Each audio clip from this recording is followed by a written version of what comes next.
दिया पान और कंठ सूत्र फल और ब्राह्मण की पूजा करती है। सभी ब्राह्मणियां उन्हें प्रसाद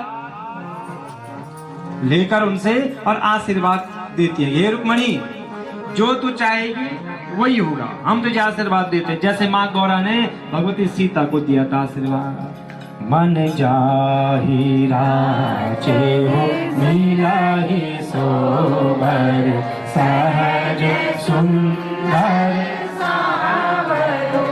मन जाहि राचे हो मिलाहि सोबर सहज सुंदर सावर।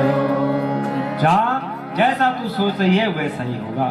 अब पूजन समाप्त किया और एक सखी का हाथ पकड़ा और धीरे धीरे करके भगवती के मंदिर से बाहर आ रही है। जैसे ही रुक्मणी जी मंदिर के द्वार पर आई तो रुक्मणी जी की अलकें आगे आ जाती हैं। अलकें होती है जब बाल घूम करके आगे आता और सुंदर जी का स्वरूप दिखता है। उसमें सैनिकों ने जब रुक्मणी जी के इस स्वरूप को देखा, उनकी अलकें जो कि आंखों के आगे आई है तो सुध बुध हो गए सारे सैनिक भी। बाप रे, इतनी सुंदर, देखते ही रह गए सैनिक, शुद्ध बुद्ध हो गए, मोहित हो गए रुक्मणी जी के स्वरूप को देख करके।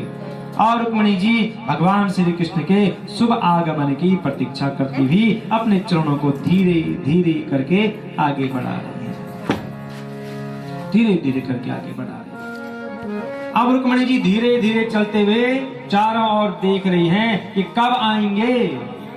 और उसी समय रुक्मणी जी ने दूर भगवान श्याम सुंदर का देख लिया। बोलो श्याम सुंदर भगवान। देखा कि भगवान रथ में आरूढ़ हैं।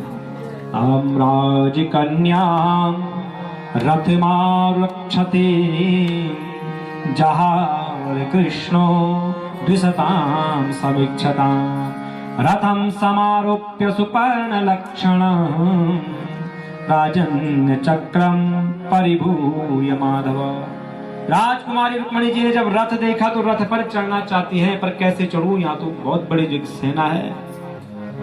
भगवान श्री कृष्ण रुक्मणी जी के हृदय की बात को समझ गए कि रुक्मणी जी रथ पर चढ़ना चाहती हैं। तो भगवान श्री कृष्ण ने देखते देखते समस्त राजा महाराजाओं के सिर के ऊपर से रथ को आगे बढ़ाया, रुक्मणी जी का हाथ पकड़ा, रथ में बिठाया और देखते देखते भगवान रुक्मणी जी को लेकर के भाग जाते हैं। बोलो श्याम सुंदर भगवान। राजा महाराजाओं ने जब ये दृश्य देखा तो सब के सब जो है कि तलवार लेकर के भगवान श्री कृष्ण के पीछे भागे। शत्रुदल को आयात देखकर यदुवंशी भी चुप नहीं बैठे, वे भी अपने आयुध लेकर के इनके संग युद्ध करने लग जाते हैं और सारे महाराजाओं को तहस नहस कर देते हैं। रुक्मणी जी का बड़ा भाई रुक्मी, जब इसे पता चला कि भगवान श्री कृष्ण ने मेरी बहन का हरण कर लिया है तो इसे बड़ा ही क्रोध आता है। इसने प्रतिज्ञा करी नगर के बीच में कि अगर अपनी बहन को वापस न ला सका तो मैं किसी को भी मुंह नहीं दिखाऊंगा, मैं अपने नगर में वापस ही नहीं आऊंगा। इतना कह करके रुक्मी जो है कि भगवान श्री कृष्ण के पीछे भाग पड़ता है। और वहां शिशुपाल को पता चला कि मेरी होने वाली पत्नी भाग गई है, ग्वाले ने भगा दी है। उदास बैठा हुआ है, रो रहा है। जरासंध है, क्या हुआ रे, क्यों रो रहा है, आज तेरा विवाह है। अरे किसका विवाह? उस कृष्ण ने रुक्मणी को भगा दिया है। जरासंध का क्या, वो तो भगा दिया। अरे वही है, कई है संसार में, मुझे देख, मुझे तो उसने जो है कि कई बार हराया है युद्ध में, मैं फिर भी जो प्रसन्न रहता हूँ, खुश रहता हूँ। शिशुपाल ने कहा कि मैं तो सोच रहा था कि मैं बेशरम हूँ, पर मुझसे बड़े बड़े बेशरम तो दुनिया में पड़े हुए हैं। 17 बार हराया और फिर भी खुश है। और इधर रुक्मी जाता है भगवान श्री कृष्ण के रथ के पीछे, भगवान पर जो बाण वर्षा कर रहा है।